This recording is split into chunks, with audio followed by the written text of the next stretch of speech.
Chaque trimestre, le Cap Horn d'Amnéville propose au public un programme culturel construit sur une même thématique. Pour cette fin d'année, celui-ci était axé sur le thème de la forêt et les animations le concernant étaient nombreuses, parmi elles la visite de la chaufferie biomasse d'Amnéville qui a attisé la curiosité de nombreuses personnes. Cette visite de la chaufferie biomasse d'Oméga, elle s'inscrit dans le cadre de la programmation du Cap Horn sur la thématique des forêts. D'ailleurs, on remercie Monsieur Hamon pour cette belle visite aujourd'hui. Et donc, cette visite, elle fait suite à une autre visite qu'on a programmée la semaine dernière, qui s'est très bien passée aussi, qui a eu beaucoup de succès. C'était la visite de la scierie à Briey. L'idée, c'était vraiment de montrer toute la filière bois, de l'extraction du bois en forêt jusqu'à l'exploitation, que ce soit les copeaux de la scierie qui sont ensuite utilisés ici à la chaufferie d'Oméga. Et c'est pour montrer vraiment tous les circuits courts qui existent, les acteurs locaux aussi qui ont à cœur de prendre du bois de qualité, mais aussi de gérer de manière raisonnable les ressources locales. Et c'est pour montrer du coup aux habitants, aux personnes qui peut-être se chauffent au bois aussi ou qui se posent des questions sur le sujet, de s'informer et de venir voir vraiment le cœur de comment ça se passe vraiment au cœur des entreprises ou des usines.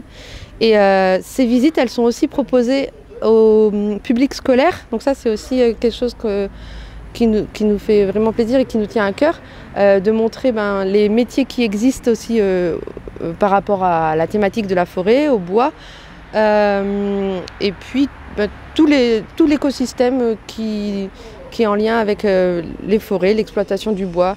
La thématique, c'est forêt de production ou forêt sauvage, donc vraiment comment l'équilibre peut se faire entre ces deux sujets. Et comment aussi on peut réussir à s'adapter par rapport aux problèmes qu'on connaît aujourd'hui sur le dérèglement climatique et tout ce que ça implique.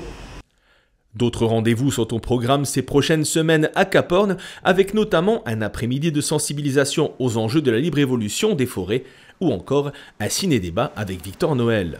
Une après-midi le 24 novembre, ce sera sur la thématique de la forêt en libre évolution. Et donc il y aura toute une programmation. Il y a notamment l'exposition interactive qu'on a actuellement qui sera encore présente le 24 novembre. Il y aura une autre exposition de dessins de Francis Allais. Et on va aussi accueillir l'association de Francis Allais qui a pour but de créer une forêt primaire dans l'Europe de l'Est. Donc ils vont nous expliquer vraiment tout le projet de l'association et faire la médiation aussi de l'exposition qui sera présente au Cap Horn. Et encore pendant cet après-midi, il va y avoir encore deux autres associations qui vont présenter leurs projets. L'association Libre Forêt qui est originaire de Nancy et qui défend la forêt en libre évolution. Et puis l'association La Voix de l'Arbre, donc c'est Benoît Hartenstein qui sera présent et qui défend le droit des arbres. Donc ça, c'est un événement encore phare du programme. Et on aura aussi un ciné-débat le 3 décembre. Le film s'appelle Dans les bois et ça sera suivi d'un échange avec Victor Noël, qui est naturaliste. C'est un jeune qui est très connu d'ailleurs, qui s'intéresse à la thématique et on aura la chance de le recevoir au Cap Horn. Retrouvez l'ensemble de la programmation du Cap Horn sur sa page Facebook ou encore sur le site internet www.portedelorne.fr.